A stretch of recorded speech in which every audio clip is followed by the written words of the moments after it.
नमस्कार दोस्तों, मेरा नाम है सुनील और आप देख रहे हैं अपना लोकप्रिय यूट्यूब चैनल जिसका नाम है सुनील जसवाल बिब्लियोफाइल। दोस्तों, इस वीडियो में हम लोग बात करेंगे हिमाचल प्रदेश टीजीटी कमीशन की। दोस्तों, ये क्लास नंबर 3 होगी। इससे पहले हम लोगों ने क्लास 2 जो है वो अपलोड कर लिया और जिसे आप लोगों ने बहुत ज्यादा प्यार दिया है।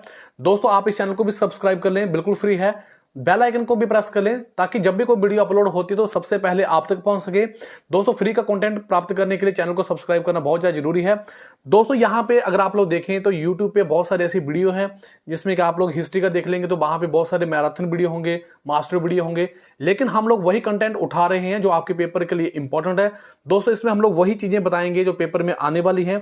और दोस्तों, ये जो वीडियो है ये किसके लिए यूजफुल हो सकती है? हिमाचल प्रदेश टीजीटी कमीशन के लिए, साथ ही साथ दोस्तों आप लोगों का जो टेट का पेपर है, चाहे वो टेट आर्ट्स का पेपर हो, जेबीडी टेट का पेपर हो, कोई भी टेट हो, इसके लिए ये बहुत ज्यादा इंपॉर्टेंट वीडियो हो सकती है। तो इन वीडियोस को आप लोगों ने 15 या 20 मिनट में देखना है, साथ ही साथ कोशिश करने के नोट्स भी बना लें और फिर दोस्तों इनको बार बार रिवाइज करना है। तो दोस्तों, जब आप लोग इस तरह से करेंगे तो ऑटोमेटिकली आपकी तैयारी हो जाएगी। और इसमें दोस्तों मैं आप लोगों को बताना चाहता हूं, आप लोग यहाँ पे अगर आप लोग देखें तो हम लोग 3 या 4 या 5 सब्जेक्ट जो वो कवर करने की कोशिश कर रहे हैं और 15 या 20 मिनट में आप लोग 5 सब्जेक्ट को अच्छे तरीके से कवर कर पाएंगे। और जो जो टॉपिक हमने यहाँ पे स्टार्ट किए इनको लास्ट तक कंप्लीट करेंगे। तो चलिए स्टार्ट करते हैं दोस्तों। आज का जो हमारा टॉपिक है हिस्ट्री में वैदिक सभ्यता। दोस्तों, वैदिक सभ्यता का जो समय के बारे में पूछ लिया जाता है। वैसे तो अगर आप लोग देखें तो इनका समय जो अलग अलग किताबों में अलग अलग दिया गया होता है। दोस्तों, वैदिक सभ्यता का जो समय दिया गया है वो 1500 से लेकर 600 ईसा पूर्व माना जाता है। तो हमारे एक यहाँ पे व्यूवर थे जिन्होंने ये प्रश्न पूछा था कि सर जो ईसा पूर्व लिखा है, जैसे महात्मा बुद्ध का जो जन्म था उनके बारे में वहां पे उनको डाउट क्रिएट हुआ था। तो इसके बारे में हम लोग थोड़ा सा यहाँ पे डिस्कस कर लेते हैं दोस्तों कि किस तरह से समय का निर्धारण होता है। दोस्तों, यहाँ पे जैसे मान लो ये जो आपके पास समय है, तो इसके बाद दोस्तों अगर आप लोग देखें तो अभी हमारा जो समय चल रहा है वो 2022 चल रहा है। लेकिन दोस्तों 2022 से पहले क्या कुछ समय था? दोस्तों, यहाँ पे इस पॉइंट को देख लें तो इस पॉइंट्स को दोस्तों हम लोग ईसा पूर्व मानते हैं। दोस्तों, ईसा का जो जन्म हुआ था, जीसस क्राइसिस का जन्म हुआ था, इसे हम लोग यहाँ पे दोस्तों 0 काउंट कर लेते हैं। एक बार फिर से मैं यहाँ पे आप लोगों को बता देता हूं। तो ये जो हमारे पास समय है ये जीसस क्राइस्ट, यीशु जिनका जन्म हुआ था, दोस्तों इससे पहले का जो समय होता है उसे बीसी में काउंट किया जाता है। और इसके जो बाद का समय होता है दोस्तों इसे एडी में काउंट किया जाता है। बीसी दोस्तों जो है वो ईसा पूर्व है, एडी हमारे पास ईसवी होती है दोस्तों। और बीसी का जो फुल फॉर्म है बिफोर क्राइस्ट और एडी एनो डोमिनी। दोस्तों, इससे पहले का जो समय होता है दोस्तों वो बीसी में चलता है। दोस्तों, यहां पे अगर आप लोग देखें तो समय का जो निर्धारण होता है दोस्तों तो इस तरफ से चलता है, इस तरफ ऐसे से चलता है। और अगर यहां पे देख लें तो 0 समय हमारे पास काउंट हो रहा है, फिर 1 होगा, फिर 2 होगा, फिर 3 होगा। और अब तक हम लोग ईसा पूर्व के जो जन्म से लेकर अगर आप लोग देखें तो हम लोग 2022 तक पहुंच चुके हैं। तो दोस्तों यहाँ पे आपको थोड़ा समय के बारे में पता चल गया होगा। फिर इसके बाद मैं अगर इसके लिए मैं एक अलग से वीडियो बना भी दूंगा, अच्छे तरीके से डिटेल में बता दूंगा। तो यहां तक मैंने आप लोगों को बता दिया है दोस्तों। जो यहाँ पे वैदिक सभ्यता की बात की जा रही है, तो दोस्तों मैक्स मुलर ने आर्यों का जो मूल निवास स्थान था वो मध्य एशिया बताया गया था। तो ये प्रश्न भी काफी बार पूछा गया है कि मैक्स मुलर ने किसने दोस्तों इनका मूल निवास स्थान जो था वो मध्य एशिया बताया था। तो उनका नाम है मैक्स मुलर। दोस्तों, आर्यों द्वारा जो सभ्यता बनाई गई थी वो वैदिक सभ्यता कहलाई। तो दोस्तों यहाँ पे आर्य जो थे वो सबसे पहले कहां पे आए थे? दोस्तों, आर्य जो सबसे पहले कहां पे आके बस गए थे? दोस्तों, ये पंजाब में आए थे और अफगानिस्तान में बसे थे। तो फिर दोस्तों ये जो सभ्यता थी ये किस प्रकार की सभ्यता थी? ग्रामीण सभ्यता थी। जब भी आप लोग थ्योरेटिकल चीजें पढ़ें तो साथ ही साथ क्वेश्चन भी अराइज कर दें। दोस्तों, आर्यों की जो भाषा थी वो संस्कृत थी। टू द पॉइंट दोस्तों हम लोग यहाँ पे बात करेंगे। वैदिक सभ्यता, वैदिक जो साहित्य है दोस्तों इसको 4 साहित्यिक प्रस्तुतियों में विकसित किया गया है, जैसे कि इसमें वेद है, ब्राह्मण है, आर्णिक है, उपनिषद है। वैदिक साहित्य वास्तव में दोस्तों जो वैदिक साहित्य था वो क्या होता था कि एक टीचर होता था और वो अपने स्टूडेंट को सुनाता था। तो दोस्तों इस तरह से टीचर के द्वारा दोस्तों ये सुनाया जाता था, तो इसे श्रुति भी कहा जाता है। वैदिक साहित्य में सबसे महत्वपूर्ण वेद हैं दोस्तों, वेदों को अपरुष्य भी कहा जाता है। दोस्तों यहाँ पे हम लोग देखेंगे बहुत सारे प्रश्न जो वेदों से भी पूछे जाते हैं। तो कितने प्रकार के वेद हैं दोस्तों? 4 प्रकार के वेद हैं, जिसमें ऋग्वेद, सामवेद, यजुर्वेद, अथर्ववेद। दोस्तों यहाँ पे हम लोग ऋग्वेद को देखेंगे। तो दोस्तों ऋग्वेद की बात करें तो ऋग्वेद को गीत संग्रह भी कहा जाता है। दुनिया का ये सबसे पुराना वेद है दोस्तों, या फिर हम लोग इसे दुनिया का सबसे पुराना पाठ भी बोल सकते हैं। इसलिए दोस्तों इसे मानव जाति का पहला वसीयतनामा भी कहा जाता है। दोस्तों इसमें जो मंत्र बताए गए हैं 1028 सूक्त जो है दोस्तों, ये कई बार पूछा जाता है कि इसमें कितने सूक्त हैं। सूक्त का क्या मतलब है? दोस्तों जो अच्छी तरह से जो प्रार्थना गाई जाती थी वो कितनी थी? 1028। और इसमें 10 मंडल हैं। ये प्रश्न काफी बार पूछा गया, इसे आप लोग अच्छे तरीके से समझ लें। पहले और 10वें मंडल के बाद दोस्तों जो पहला मंडल है और जो 10वां मंडल है इनको बाद में जोड़ा गया है।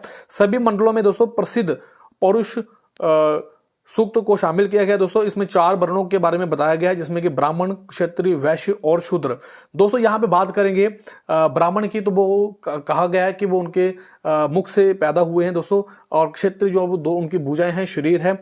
और वैश्य की बात करें तो दोस्तों वो जो पेट के नीचे वाला भाग है वो आ गया, और शूद्र जो वो पैर है दोस्तों, पैरों वाला जो स्थान है। तो शूद्र को ये भी बताया गया है कि वो इन तीनों की सेवा करेंगे। तो ब्राह्मण जो है दोस्तों जो टीचिंग करते हैं, जो पढ़ाते हैं, जो वेदों का अध्ययन करते हैं, वो इसमें थे। क्षेत्रीय में दोस्तों जो सेना होगी दोस्तों, और वैश्य इसमें कि आप लोग देख सकते हैं खेती बाड़ी होगी, और शूद्र जो थे वो सेवाओं में व्याख्यात किए गए हैं, एक्सप्लेन किए गए हैं। अब बात करते हैं दोस्तों सामवेद की। मंत्रों की पुस्तक भी इसे कहा जाता है दोस्तों। इसमें 1549 श्लोक हैं। सभी श्लोक 75 को छोड़कर ऋग्वेद से लिए गए हैं, और ये वेद भारतीय संगीत के लिए महत्वपूर्ण है, और ये काफी ज्यादा इंपॉर्टेंट है। इसे दोस्तों भारतीय संगीत का जनक भी कहा जाता है। तो अब हम लोग देख लेते हैं कि इसमें तीसरा जो हमारे पास दिया गया है यजुर्वेद।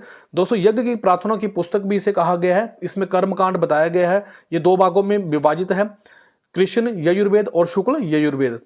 अथर्ववेद की बात करते हैं दोस्तों, यादुई सूत्रों की पुस्तक भी इसे कहा जाता है। ये चौथा और लास्ट का वेद है दोस्तों। इसमें बुराइयां और बीमारियों को दूर करने के बारे में मंत्र बताए गए हैं। बहुत लंबे समय तक इसे वेदों की श्रेणी से में शामिल नहीं किया गया था दोस्तों। इसमें अथर्ववेद में बात करें तो ये जो लड़कियां हैं उनके जन्म की निंदा करता है, तो इसमें इसको बाद में जोड़ा गया। इसमें जो जितने भी जादू टोना वशीकरण वगैरह इसमें सब कुछ बताया हुआ है दोस्तों। उपनिषद की बात करें तो दोस्तों उपनिषद मतलब गुरु के पास जाकर बैठना है, इसका केवल मतलब भी पूछ लिया है। तो दोस्तों उपनिषद जो थे वो दार्शनिक ग्रंथ थे। वेद के अंत की ओर आने के कारण इन्हें आमतौर पर वेदांत भी कहा जाता है दोस्तों। अगर आप लोग देखें तो उपनिषदों की जो संख्या है वो 108 है, लेकिन इसमें सबसे पुराना जो उपनिषद है वो बृहदारण्यक है। तो यहां पे आप लोगों ने देख लिया दोस्तों। वैदिक साहित्य में 6 साहित्यिक कृतियां भी शामिल की गई हैं। अगर आप लोग देखें तो टीजीटी कमीशन में ये प्रश्न पूछा गया है। वेदांग दोस्तों, सूत्र, स्मृति, धर्मशास्त्र, महाकाव्य, पुराण, उपवेद, शाद दर्शन। तो यहाँ पे 6 प्रकार की चीजें आप लोगों ने देख लिया। 6 वेदांग, जिसमें कि शिक्षा, धनवंत शिक्षा आगे दोस्तों, कल्पसूत्र आगे, व्याकरण आगे दोस्तों। अगर व्याकरण शब्द का बात करें तो अष्टाध्यायी में जो अष्टाध्यायी था दोस्तों वो पाणिनि के द्वारा लिखा गया था, तो उसमें भी इस शब्द का प्रयोग किया गया है। निरुक्त, व्युत्पत्ति, कठिन, वैदिक जो शब्द होते थे दोस्तों।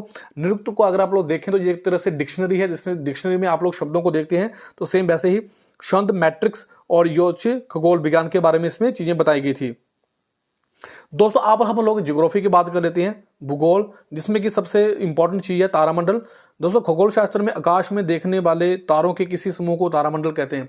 आप लोगों ने देखा होगा कि जब भी आप लोग आकाश की तरफ देखते हैं तो वहां पे बहुत सारे तारे दिखाई देते हैं, उनका एक ग्रुप बना होता है जिसे हम लोग तारामंडल कहते हैं दोस्तों। मंदाकिनी जो है वो मंदाकिनी जैसे गैलेक्सी भी बोल सकते हैं। असंख्य तारों का एक समूह होता है, बहुत सारे इसमें तारे होते हैं, इनका ग्रुप होता है।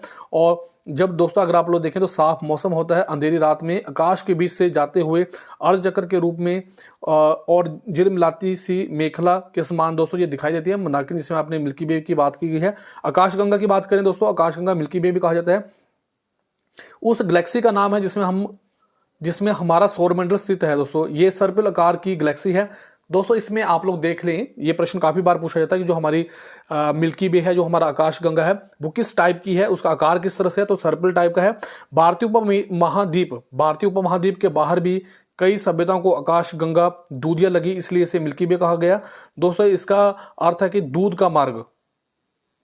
तो अब हम नेक्स्ट की तरफ चलते हैं दोस्तों। एंड्रोमेडा या फिर देवयानी एक प्रकार का स्पाइरल आकाशगंगा है जो मिल्की वे के सबसे नजदीक है। तो पृथ्वी से इसकी दूरी की अगर आप लोग बात करें तो 2.5 मिलियन प्रकाश वर्ष की कही गई है दोस्तों। तो अगर आप लोग देखें जो जब दोस्तों आसमान जब साफ होता है तो ये हम लोगों को बिना किसी हेल्प से भी हम लोग इसको नग्न आंखों से भी देख सकते हैं। निहारिका दोस्तों, इसकी बात करते हैं। निहारिका ऐसे अंतर तारिक के बादल को कहते हैं जिसमें कि धूल, हाइड्रोजन गैस, हीलियम गैस और अन्य आयनीकृत प्लाज्मा गैसें जो है वो दोस्तों इसमें शामिल होती हैं। पुराने जमाने में निहारिका खगोल में देखने वाली किसी भी विस्तृत वस्तु को कहते थे। आकाशगंगा से परे की किसी भी गैलेक्सी को निहारिका भी कहा जाता है। तो यहाँ पे हम लोगों ने इसे देख लिया है दोस्तों। तो जब भी कभी दूसरी चीज़ों के बारे में हम लोग पढ़ेंगे, अच्छे तरीके से पढ़ेंगे, डिटेल में पढ़ेंगे, इसके लिए अलग से टॉपिक भी बनेंगे। तो लेकिन दोस्तों यहाँ पे हम लोग पॉइंट टू पॉइंट बात कर रहे हैं ताकि आपकी तैयारी जो वो हो सके। जो बच्चे अभी स्टडी नहीं कर रहे हैं तो साथ साथ में जब इन वीडियोस को देखेंगे, नोट्स बनाएंगे, तो फिर वो दोबारा उसी ट्रैक पे आ जाएंगे जिसमें वो स्टडी कर रहे हैं। दोस्तों ग्रहण की बात करें दोस्तों, तो ग्रहण जो है वो एक खगोलीय घटना है। तब तक होती है जब कोई खगोलीय पिंड या अंतरिक्ष यान अस्थायी रूप से किसी अन्य पिंड की छाया में आता है और दोस्तों या उसके और दर्शक के बीच कोई अन्य पिंड आ जाता है। तो ग्रहण कब लगता है दोस्तों? जब किसी पिंड की छाया जो होती है वो, उसके बारे में छाया जब पड़ती है, जब किसी दोस्तों यहाँ पे अगर आप लोग देखें तो सूर्य जो है वो मेन सेंटर है, उसका प्रकाश वो बाकी ग्रहों पर पड़ता है। तो जब सूर्य से आने वाली किरणें के बीच में दोस्तों कोई ग्रह आ जाता है या फिर कोई उल्का पिंड आ जाता है, कुछ भी आ जाता है, इसमें इसकी छाया नहीं पड़ती है, तो उस प्रकार से यहाँ पे चीजें बताई गई हैं। दोस्तों चंद्र ग्रहण के बारे में जब बात कर लेते हैं, अभी आप लोग देखेंगे कि बहुत जल्द आपको चंद्र ग्रहण देखने को भी मिल सकता है। इससे पहले आप लोगों को सूर्य ग्रहण देखने को मिला था। चंद्र ग्रहण में क्या होता है दोस्तों? जब सूर्य और चंद्रमा के बीच में, ये इस चीज को आप लोग बहुत ही अच्छे तरीके से देख लेंगे। मान लो ये आपके पास सूर्य है और चंद्रमा है, इसके बीच में जब सूर्य और चंद्रमा के बीच में पृथ्वी आ जाती है दोस्तों, जब सूर्य और चंद्रमा के बीच में पृथ्वी आ जाती है और सूर्य का प्रकाश जो है दोस्तों चंद्रमा पर नहीं पड़ता है, क्योंकि चंद्रमा जो है वो पृथ्वी का उपग्रह है और उपग्रह का मतलब ये हुआ कि वो सूर्य से अपना प्रकाश प्राप्त करता है। लेकिन दोस्तों जब सूर्य का प्रकाश इस तरह से जा रहा है दोस्तों, ये सूर्य का प्रकाश जा रहा है, ये आपके पास क्या है? ये आपके पास सूर्य है दोस्तों, और ये आपके पास यहाँ पे पृथ्वी आ गई और ये चंद्रमा आ गया दोस्तों। तो जब सूर्य का प्रकाश यहाँ से पृथ्वी उसे रोक लेती है और चंद्रमा पर वो प्रकाश नहीं पड़ता है, तो इसे चंद्र ग्रहण कहता है दोस्तों। चंद्र ग्रहण जो होता है वो हमेशा पूर्णिमा की रात्रि को ही होता है। जब आप लोगों ने देखा होगा कि चंद्रमा पूर्ण रूप से होता है, तो उसी समय आप लोग देख सकते हैं कि वहां पे चंद्रमा जो है वो उसी समय पूर्णिमा के समय ही चंद्र ग्रहण जो वो होता है। सूर्य ग्रहण की बात करें, जब सूर्य और पृथ्वी के बीच में, अब यहां पे दोस्तों बहुत ही इंटरेस्टिंग बात आ रही है। जैसे ये आपके पास सूर्य है, यहां पे देख सकते हैं दोस्तों, जब सूर्य और पृथ्वी के बीच में चंद्रमा आ जाता है दोस्तों, ये चंद्रमा है, ये चंद्रमा है दोस्तों, और ये हमारी पृथ्वी है। जब सूर्य का प्रकाश, मैंने पहले ही बोला है, सूर्य जब मेन सेंटर है, उसका प्रकाश जब दोस्तों पृथ्वी पर नहीं पहुंचता है, इसके बीच में चंद्रमा आ जाता है, तो जब इसकी छाया दोस्तों पृथ्वी पर पड़ती है तो उस समय सूर्य ग्रहण होता है। ये आप लोगों ने देखा भी है। पूर्ण सूर्य ग्रहण हमेशा अमावस्या को ही होता है। इस चीज को आप लोगों ने देख लिया। अब बात करते हैं भारतीय संविधान के विदेशी स्रोत, पॉलिटिकल साइंस की बात कर लेते हैं। भारतीय संविधान पर सबसे अधिक प्रभाव दोस्तों भारतीय शासन अधिनियम 1935 का रहा है। इसमें कुछ चीजें जो वो ली गई हैं, जैसे संघीय योजना, राज्यपाल का जो, गवर्नर का जो कार्यकाल है दोस्तों, न्याय तंत्र हो गया, लोक सेवा आयोग हो गया, आपातकालीन इमरजेंसी जो शक्ति हैं दोस्तों, इसके बारे में प्रशासनिक विवरण। अब दोस्तों यहाँ पे देख लेते हैं कि हमारा जो संविधान है ये बहुत ही बड़ा है, जिसे बनाने के लिए 2 साल 11 मिनट 18 दिन लग गए थे, अप्रोक्सीमेट 3 ईयर लग गया था। और विश्व का ये बहुत सबसे बड़ा दोस्तों हमारा संविधान है, लोकतंत्र है। और अगर आप लोग बात करें तो बहुत सारे देशों के संविधान को स्टडी करके, यहाँ से जिन देशों से अच्छी चीजें थी वहां से लेकर दोस्तों हमारे संविधान जो हमारी जनता है उनके अनुकूल चीजों को किया गया। तो यहां पे देख लेते हैं कि कौन कौन से देशों से कौन कौन सी चीजें ली गई हैं। दोस्तों संयुक्त राज्य अमेरिका की बात करें तो यहां से मौलिक अधिकार लिए गए हैं। न्यायपालिका की स्वतंत्रता, दोस्तों यहाँ पे आप लोग थोड़ा ट्रिक्स के माध्यम से भी देख सकते हैं कि अगर आपके पास फंडामेंटल राइट है तो अगर उनका हनन होता है तो आप कहां पे जाएंगे? न्यायपालिका के पास ही जाएंगे, न्यायपालिका के पास जाएंगे। तो आप लोग यहाँ पे देख सकते हैं फंडामेंटल राइट जो है वो दोस्तों संयुक्त राज्य अमेरिका से लिए गए हैं। न्यायपालिका की स्वतंत्रता, हमारा जो सुप्रीम कोर्ट है वो बिल्कुल स्वतंत्र है। निर्वाचित राष्ट्रपति एवं उस पर महाभियोग, जो हमारा राष्ट्रपति है दोस्तों, तो उन पर महाभियोग भी लगाया जाता है आर्टिकल 61 के थ्रू। तो ये चीजें जो है वो संयुक्त राज्य अमेरिका से ली गई हैं। ये प्रश्न काफी बार पूछा गया और हमेशा ही ट्रेंडिंग में प्रश्न रहता है, आयरलैंड से दोस्तों कौन सी चीज ली गई है? तो इसमें अगर आप लोग देखें तो नीति निर्देशित तथा डायरेक्टिव प्रिंसिपल जो वो लिए गए हैं। राष्ट्रपति द्वारा राज्यसभा में व्यक्तियों का नामांकन, दोस्तों राष्ट्रपति के द्वारा कुछ ऐसे कैंडिडेट भी होते हैं दोस्तों जिनको राष्ट्रपति के द्वारा नॉमिनेट किया जाता है। कितने सदस्यों को नॉमिनेट किया जाता है अगर आप लोगों को पता है तो कमेंट बॉक्स में जरूर टाइप करें। बहुत सारे हमारे ऐसे व्यूवर्स हैं, ऑडियंस है जो रिप्लाई करते हैं, जिससे हमें जब हम लोग उन कमेंट्स को पढ़ते हैं तो हमें बहुत अच्छा फील होता है और बहुत सारे लोगों को उससे हेल्प भी मिलती है। दोस्तों कनाडा की बात करें तो कनाडा से संघात्मक विशेषताएं, अवशिष्ट शक्तियों, केंद्र के पास संघ एवं राज्य के बीच की शक्तियों का विभाजन भी लिया गया है। दोस्तों ऑस्ट्रेलिया की बात करें तो संवर्धित सूची का प्रावधान जो है वो ऑस्ट्रेलिया से लिया गया है। प्रस्तावना की भाषा, जो प्रस्तावना जिसमें कहा गया कि हम भारत के लोग, दोस्तों ये ऑस्ट्रेलिया से लिया गया है। इसकी जो भाषा है वो ऑस्ट्रेलिया से ली गई है। Germany, Beamer. आपातकाल के दौरान राष्ट्रपति की मौलिक अधिकार संबंधी शक्तियां। जब दोस्तों इमरजेंसी लगती है तो राष्ट्रपति की जो फंडामेंटल राइट की से संबंधित जो शक्तियां हैं उसका भी प्रावधान जर्मनी से लिया गया है। तो रूस की बात करें, मौलिक कर्तव्य, फंडामेंटल ड्यूटीज। दोस्तों हमारी फंडामेंटल ड्यूटीज कितनी है, अगर आप लोगों को पता है, वैसे मैं यहाँ पे बता देता हूँ 11 है, लेकिन हम सभी को वो 11 ड्यूटी पता होनी चाहिए। हमें फंडामेंटल राइट तो हमें पता होते हैं, लेकिन जो हमारी ड्यूटीज हैं वो भी हमें पता होनी चाहिए। तो ये जो ड्यूटीज हैं वो हमने कहाँ से ली है, ये रूस से ली गई है दोस्तों। दक्षिण अफ्रीका से हमने संविधान संशोधन लिया गया है। दोस्तों जो संविधान में अमेंडमेंट किए जाते हैं, जैसे जैसे समय में परिवर्तन होता है वैसे वैसे संविधान में भी कुछ परिवर्तन करने की जरूरत पड़ती है। तो ये दोस्तों जो संविधान में परिवर्तन होता है वो आर्टिकल 368 के माध्यम से किया जाता है और ये हमने दक्षिण अफ्रीका से लिया गया है। फ्रांस की बात करें दोस्तों, फ्रांस गणतंत्र प्रस्तावना में स्वतंत्रता, समानता और बंधुत्व के आदर्श को लिया गया है। दोस्तों जापान की बात करें तो जापान से कानून द्वारा स्थापित प्रक्रिया को लिया गया है। अब हम बात करते हैं दोस्तों साइंस की, तो धातुएं और उनसे संबंधित कुछ तथ्य। दोस्तों यहाँ पर टीजीटी कमीशन की बात करें तो इसमें जो साइंस का पोर्शन है उसमें 10 प्रश्न लिए जाते हैं, लेकिन अगर आप लोग देखें तो आप पेपर का स्टाइल चेंज हो जाएगा। इसमें 200 प्रश्न दोस्तों आपके होंगे, तो हो सकता है कि इसमें साइंस के प्रश्न भी बढ़ जाएं। तो धातुएं दोस्तों इनके क्या क्या लक्षण है। धातुएं जो होती हैं वो चमकदार होती हैं, उनको अगाध वर्दी होते हैं। अगर उन पे चोट लगाते हैं, जहां पे आप लोग उनको पीटते हैं तो वो टूटती नहीं है। तन्य, ऊष्मा और विद्युत की सुचालक होती हैं। सोना, प्लैटिनम, सिल्वर तथा मरकरी इसके कुछ एग्जाम्पल दिए गए हैं दोस्तों। सबसे भारी धातु की बात करें तो ओसियम, और कठोर धातु की बात करें तो पैलेडियम है दोस्तों। टंगस्टन का जो संकेत है वो W है दोस्तों, और इसका गलनांक की बात करें तो 3500 डिग्री सेल्सियस है। तो कई बार ये प्रश्न पूछे गए हैं दोस्तों। नाइक्रोम निकल, क्रोमियम और आयरन का मिश्र धातु है। विद्युत हीटर की कुंडली नाइक्रोम की बनी होती है। यह प्रश्न भी काफी बार पूछा गया है कि विद्युत हीटर की जो कुंडली होती है उसमें जो दोस्तों तारें होती है वो किससे बनी होती है, वो नाइक्रोम की बनी होती है। शरीर में लौह की कमी से एनीमिया रोग हो जाता है। अगर आप लोग देखें शरीर में आयरन की कमी हो जाए तो इससे एनीमिया रोग जो पैदा हो जाता है। सोना को कठोर बनाने के लिए उसमें तांबा और चांदी को मिलाया जाता है। शुद्ध सोना दोस्तों 24 कैरेट होता है, लेकिन अगर आप लोग देखें जो आभूषण बनाए जाते हैं उसमें 22 कैरेट सोने का उपयोग किया जाता है, क्योंकि अगर आप लोग देखें तो सोने को अगर आप लोग कठोर करेंगे तो उसमें कुछ मिश्रण किया जाता है जिसमें कि तांबा और चांदी का उसमें मिलाया जाता है। तो अगर आप लोग शुद्ध सोने की बात करें तो वो 24 कैरेट है, लेकिन अगर आप लोग जो आभूषण वगैरह पहनते हैं वो कितने कैरेट के होते हैं, 22 कैरेट के।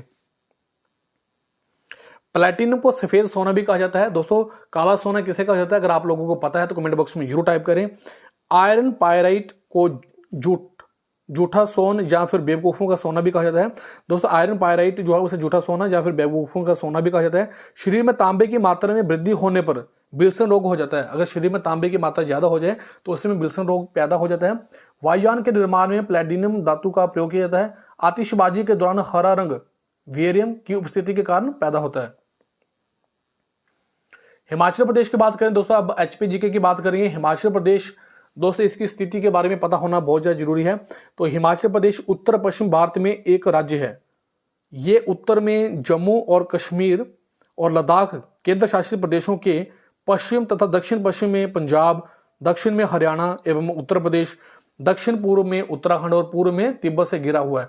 हिमाचल की बात करें तो हिमाचल 2 शब्दों से मिलकर बना है, हिम और अचल, जिसका अर्थ है बर्फ से ढके हुए पहाड़। दोस्तों हिमाचल को देवभूमि भी कहा जाता है, फलों की भूमि भी कहा जाता है, तपस्वियों की भूमि भी कहा जाता है। तो हिमाचल प्रदेश में अगर आप लोग देखें तो बहुत सारे सेब राज्य भी इसे कहा जाता है। तो हिमाचल प्रदेश के बहुत सारे नाम हैं, प्रचलित नाम है दोस्तों। 1857 की बात करें तो उस समय महाराणा रणजीत सिंह का शासन था और उस समय जो हिमाचल था वो पंजाब का ही हिस्सा था। सन 1956 में इसे केंद्र शासित प्रदेश बनाया गया, लेकिन 1971 में इसे हिमाचल प्रदेश अधिनियम 1971 के अंतर्गत इसे 25 जनवरी 1971 को भारत का 18वां राज्य बनाया गया। काफी इंपॉर्टेंट प्रश्न है। हिमाचल को जो पूर्ण राज्य का दर्जा मिला था वो 25 जनवरी, स्टेटहुड का जो स्टेटस मिला था दोस्तों वो 25 जनवरी 1971 को मिला था। और ये भारत का कौन सा राज्य बना था, 18वां राज्य बना था दोस्तों। हिमाचल प्रदेश को 3 प्रकार की पर्वत श्रृंखलाओं में बांटा गया है, तो इसे देख लेंगे हम लोग। तो यहाँ पे हम लोग लास्ट में भी हम देखने वाले हैं दोस्तों। निम्न श्रेणी, इस पर्वत श्रेणी को शिवालिक पर्वत के नाम से भी जाना जाता है। शिवालिक जिसका मतलब क्या है, शिव की जटाएं। तो जैसे आप लोगों ने देखा होगा कि धर्मशाला की बात करें तो वहां में धौलाधार पहाड़ियों की बात की जाती है। इसी प्रकार से हिमाचल प्रदेश में जो पर्वत श्रेणी है इनको 3 टाइप से डिस्ट्रीब्यूट किया गया है, जिसमें कि निम्न पर्वत श्रेणी, शिवालिक पर्वत श्रेणी के नाम से भी जाना जाता है। शिवालिक का दोस्तों जो मतलब है वो शिव की जटाएं हैं। प्राचीन काल में शिवालिक पर्वत को मानक पर्वत के नाम से भी जाना जाता है। काफी इंपॉर्टेंट प्रश्न है ये भी। निम्न पर्वत श्रेणी में कांगड़ा, ऊना, हमीरपुर, बिलासपुर, मंडी, सोलन और सिरमौर के निचले के क्षेत्र भी आते हैं। दोस्तों यहां पे अगर आप लोग बात करें, आप लोग हिमाचल प्रदेश का मैप जो है वो उसे लेके वहां से देख सकते हैं, वहां से ड्राइव कर सकते हैं कि कौन कौन सी चीजें किस किस एरिया में आती हैं। इस तरह से अगर आप लोग दोस्तों याद करेंगे तो आपको लंबे समय तक याद रहेगा। लेकिन यहाँ पे हमारा जो मेन इंपॉर्टेंट काम है वो आप लोगों को कंटेंट प्रोवाइड करवाना है। लेकिन दोस्तों जितना मैंने आप लोगों को यहाँ पे इस वीडियो में करवा रहा हूं, इसे आप लोगों ने खुद सेल्फ नोट्स बनाने हैं और डिटेल में जाके जो आपके पास किताबें हैं जिनकी आप लोग स्टडी कर रहे हैं वहां से भी कंटेंट उठा सकते हैं और डिटेल में जाके चीजों को अंडरस्टैंड करना है। अगर आप लोग जितना मैं यहां पे करवा रहा हूं उतना ही करेंगे, आपके अच्छे नंबर तो आएंगे, लेकिन दोस्तों उस लेवल के नहीं आ पाएंगे जिस लेवल के अगर आप लोग सेल्फ स्टडी करते हैं, क्योंकि सेल्फ स्टडी बहुत ज्यादा इंपॉर्टेंट चीज है। अगर आप लोग सिर्फ ऑनलाइन वीडियो ही देखते रहेंगे और तैयारी नहीं करेंगे तो दोस्तों आप उस तरह से परफॉर्मेंस नहीं दे पाएंगे। तो मैं आप लोगों से चाहता हूं कि आप लोग इनके नोट्स बनाएं और अच्छे तरीके से चीजों को रीड करें, समझ के कुछ उसमें खुद की चीजें भी ऐड करें। दोस्तों अब हम बात करते हैं नंबर 2 पे, मध्य पर्वत श्रेणी। इस पर्वत श्रृंखला में सिरमौर जिले के रेणुका, मंडी जिले के करसोग, चंबा का चुराहा, कांगड़ा के ऊपरी भाग जैसे पालमपुर तहसील को भी शामिल किया गया है। धौलाधार पर्वत श्रृंखला मुख्य रूप से कांगड़ा जिला में पाई जाती है, जैसे कि मैंने आपको पहले ही बता दिया है। तो अगर आप लोग धर्मशाला जाएंगे तो वहां पे देख सकते हैं। दोस्तों अभी हम लोग बात करते हैं धौलाधार पर्वत को मुनाग पर्वत के नाम से भी जाना जाता है। यह भी प्रश्न काफी भी इंपॉर्टेंट है। धौलाधार पर्वत श्रृंखला का कुछ हिस्सा मंडी व चंबा जिले में भी पड़ता है। पीर पंजाल, दोस्तों अभी आप लोगों को लोकेशन पता होनी चाहिए कि चंबा कहां पे है, लाहौल स्पीति कहां पे है, किन्नौर कहां पे है, कांगड़ा कहां पे है, कुल्लू कहां पे है, मंडी कहां पे है, हमीरपुर। तो ये आप लोगों को मैप के माध्यम से ही पता चलेगा। उच्च पर्वत श्रेणी दोस्तों इस क्षेत्र को अल्पाइन जोन के नाम से भी जाना जाता है। दोस्तों जैसे कि मैंने आप लोगों को बताया, इसको मैनाक पर्वत बोलते हैं, इसको शिव की जटाएं बोलते हैं, मोलाक पर्वत कहते हैं दोस्तों। तो इन सभी के नाम को जैसे अल्पाइन जोन के बारे में हम लोगों ने बताया, तो ये आप लोगों को पता होना चाहिए कि ये किस पर्वत श्रेणी को कहा जाता है। इस क्षेत्र के अंतर्गत चंबा जिले के पांगी तहसील और लाहौल स्पीति और किन्नौर जिले आते हैं। जास्कर पर्वत श्रृंखला इस क्षेत्र में पड़ती है जो हिमाचल प्रदेश को तिब्बत से अलग करती है। तो दोस्तों ये आज का वीडियो था। फिर भी अगर आपके मन में प्रश्न है तो कमेंट बॉक्स में जरूर टाइप करें। और दोस्तों यहाँ पे आप लोग बता भी सकते हैं कि चीजों कौन कौन सी चीजें वो इंप्रूव करनी है, कैसे कैसे आप लोगों को मटेरियल चाहिए, क्या हम लोग जो वीडियो बना रहे हैं इसमें किसी कंटेंट को ऐड करना चाहिए, कुछ चीजें ऐड करनी चाहिए या फिर कम करनी चाहिए। तो दोस्तों ये आप लोग कमेंट बॉक्स में जरूर बताएं। दोस्तों ये आज का वीडियो था। फिर भी अगर आपके मन में कोई प्रश्न है तो कमेंट बॉक्स में जरूर टाइप करें। दोस्तों ये वीडियो आपको कैसा लगा, आप अपनी राय कमेंट बॉक्स में जरूर बताएं। आप लोगों ने मुझे इतना समय दिया, आप सभी का बहुत बहुत धन्यवाद। थैंक यू वेरी मच, दिल से।